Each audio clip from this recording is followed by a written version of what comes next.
अस्सलामुअलैकुम my YouTube family, welcome back to my channel. जी कैसे हैं आप सब? अल्हम्दुलिल्लाह मैं भी खैरियत से हूँ और दुआ करती हूँ जी आप भी जहाँ जहाँ है अल्लाह ताला आप सबको अपने ईमान में रखें, आप सबके लिए बहुत बहुत आसानी करें। जी जो आज का व्लॉग है ये बहुत इंफॉर्मेटिव है उन लोगों के लिए, स्पेशली जो केयर वर्कर वीज़ा के ऊपर या स्किल्ड वर्कर वीज़ा के ऊपर जी यूके आ रहे हैं। बहुत सारे लोगों के साथ जो है जी एयरपोर्ट्स के ऊपर काफ़ी सारे इशूज़ आ रहे हैं, उनके साथ उनसे जी बहुत ज़्यादा क्वेश्चन आंसर्स किए जा रहे हैं। तो मैंने कहा जी मैं आप लोगों के साथ ये इन्फॉर्मेशन शेयर करती हूँ। इवन यहाँ तक कि कुछ लोगों के जो पासपोर्ट्स है वो इमिग्रेशन ऑफिसर्स अपने पास रख रहे हैं।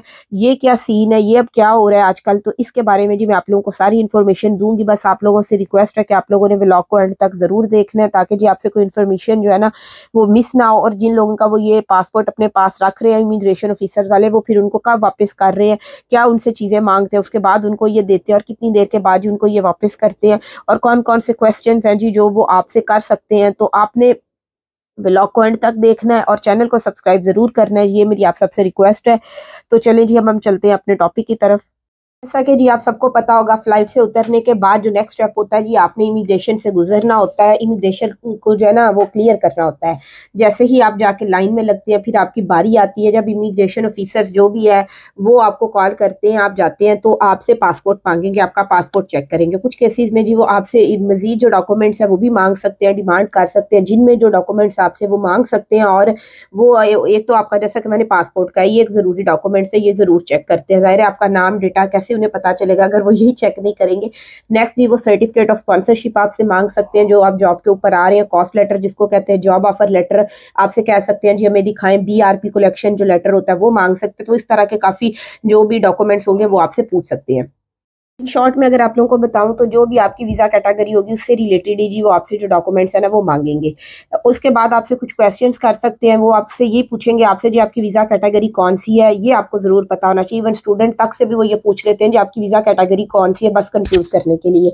तो आपको आपकी वीज़ा कैटेगरी पता होनी चाहिए, और जी आपने कहाँ जाना है, कहाँ रहना है, इससे ज़्यादा वो नॉर्मली नहीं पूछते। लेकिन आजकल जैसा कि मैंने आपको कहा है बहुत ज़्यादा मतलब क्वेश्चंस कर रहे हैं। मैक्सिमम जो नॉर्मल इंटरव्यू होता है जी वो 5 मिनट लगते हैं, 5 से भी कम लगते हैं, 3 से 4 मिनट लगते हैं। ये अब मैं आप लोगों को बताऊं, बहुत सारे लोगों के मैसेजेस आते हैं, वो कहते हैं जी मैम हमें 2 से 3 मिनट में जी हमने 2-3 बेसिक क्वेश्चंस थे जो हम क्लियर कर गए थे। कुछ कहते हैं जी हमें बहुत ज़्यादा टाइम लगता है।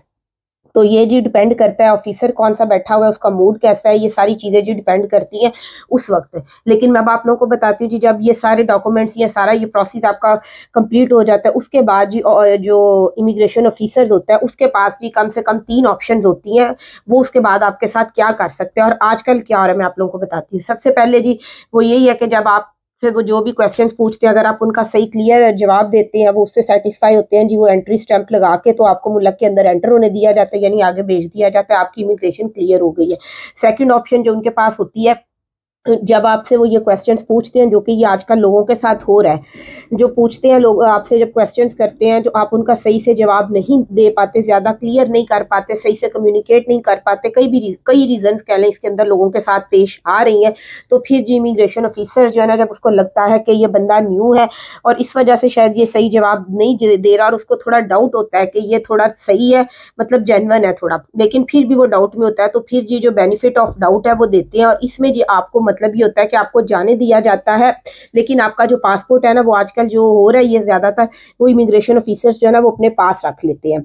और इस केस में जब आपको आगे जाने दिया जाता है और पासपोर्ट उनके पास होता है, तो इसमें जी आपको टेम्परेरी स्टे मिलता है। आगे मैं आप लोगों को बताती हूँ इनके साथ फिर आगे जाके क्या करते हैं।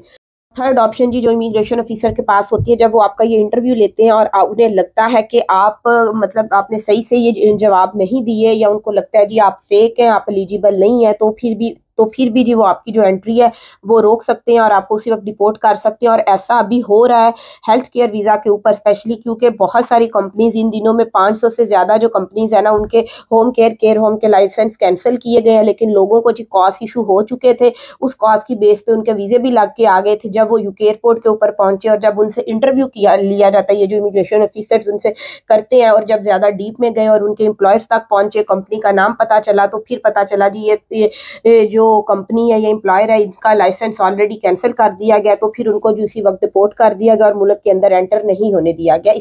के इमिग्रेशन ऑफिसर्स को ये राइट होता है, अगर उन्हें डाउट हो या कोई बंदा फेक या एलिजिबल लगे तो वो उनकी एंट्री यूके के अंदर आने से डिनाई कर सकते हैं, उनको रोक सकते हैं और उसी वक्त जो डिपोर्ट कर सकते हैं, उनका वीज़ा कैंसिल कर सकते हैं।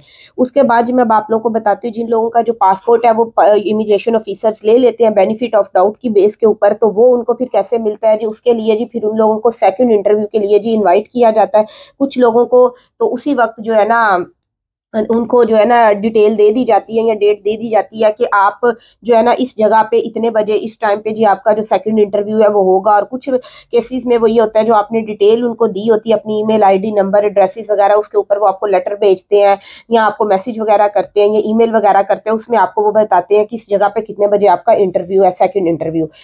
मैं आप लोगों को एक एडवाइस करूंगी, वैसे तो अल्लाह ना करे कि किसी के साथ ऐसा हो और उनका एयरपोर्ट पासपोर्ट जो है ना वो एयरपोर्ट के ऊपर ले लिया जाए, इमिग्रेशन ऑफिसर्स जो है वो ले ले।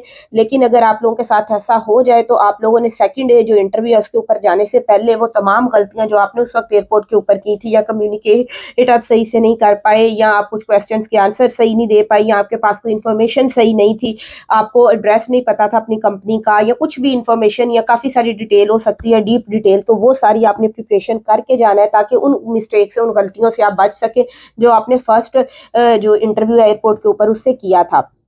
और इस तरह जी अगर आप ये इंटरव्यू सेकंड क्लियर कर लेते हैं तो आपको पासपोर्ट वापस मिल जाता है। और अगर आप फेल हो जाते हैं, अल्लाह माफ़ करे, मैं ये कह रही हूँ, मुझे अच्छा नहीं लग रहा होता, तो फिर जी वो आपको डिपोर्ट कर दिए जाते हैं, कर दिया जाता है आपको। लेकिन जिन लोगों का मतलब मुझे जिन लोगों ने ये बताया जिनके साथ ये हुआ, उनमें से जी एक कपल है, उसका उनका तो जो है ना वो क्लियर हो गया था, लेकिन एक और बंदा था जी, उसका ये इंटरव्यू जो है सेकंड वो क्लियर नहीं हुआ था, तो उसे डिपोर्ट कर दिया गया। लेकिन अगर आप इस तरह यूके के अंदर एंटर हो जाते हैं तो आपको सेकंड इंटरव्यू की कॉल आए तो आप ज़रूर जाएं। ऐसा ना करें कि हम यूके के अंदर तो एंटर हो गए हैं और अब हम ना जाएं इंटरव्यू के लिए तो हम यहाँ पे रहें और काम करें, तो आप ऐसा नहीं कर सकते जी। आपको पता होगा आप इलीगल हो जाते हैं और आपका पासपोर्ट जो है जी वो इमिग्रेशन वालों के पास ऑलरेडी है, आपका सारा डेटा रिकॉर्ड जी UKVI के पास मौजूद है। और अगर आप इस तरह करते हैं तो जी आप इमिग्रेशन के साथ फ्रॉड करते हैं, आप यहाँ पे इलीगल अगर पकड़े जाते हैं तो फिर भी जी आपको सबसे पहले फ़ौरन जो आपके खिलाफ एक्शन लिया जाएगा वो यही है कि आपको डिपोर्ट कर दिया जाएगा। और इवन जी यहाँ पे तो काफ़ी सर्चिंग टीम्स बनी होती हैं, वो ऐसे लोगों को, इलीगल लोगों को जी जो उनके पास डेटा या रिकॉर्ड होता है उसकी बेस के ऊपर सर्च कर रही होती है, तो उसमें भी आपका नाम आ जाता है और सर्चिंग लिस्ट में भी जी आपका नाम आने के बाद आपको जब पकड़ा जाएगा तो आपको इमिग्रेशन फ्रॉड के जो है ना नाम के साथ कि आपने इमिग्रेशन के साथ फ्रॉड किया तो आपको वापस भेज दिया जाएगा। तो आप इससे भी बचें, अगर आपका एयरपोर्ट पे वो पासपोर्ट रख रहे हैं और आपको अंदर आने दे रहे हैं टेम्परेरी स्टे के ऊपर, सेकंड इंटरव्यू की कॉल करते हैं, तो आप जाएं अपना इंटरव्यू दें और उन गलतियों से बचें जो आपने ऑलरेडी की थी एयरपोर्ट के ऊपर, यानी कि फुल प्रिपरेशन के साथ जाएँ। आपको सारा जो है ना डेटा आपके पास हो, कुछ भी वो आपसे क्वेश्चन करें, आपकी जॉब से रिलेटेड, कैटेगरी से रिलेटेड, कहाँ रहना है, क्या करना है, सारी A to Z आप लोगों को इन्फॉर्मेशन हो।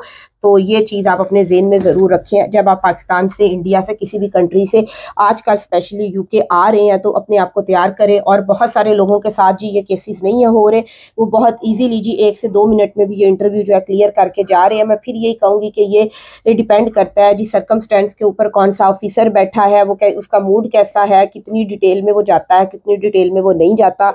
तो बाकी जी अल्लाह ताला आप सबके लिए बहुत आसानी करे। होप सो जी आप लोगों को जो मेरा आज का व्लॉग है वो इन्फॉर्मेटिव लगा होगा।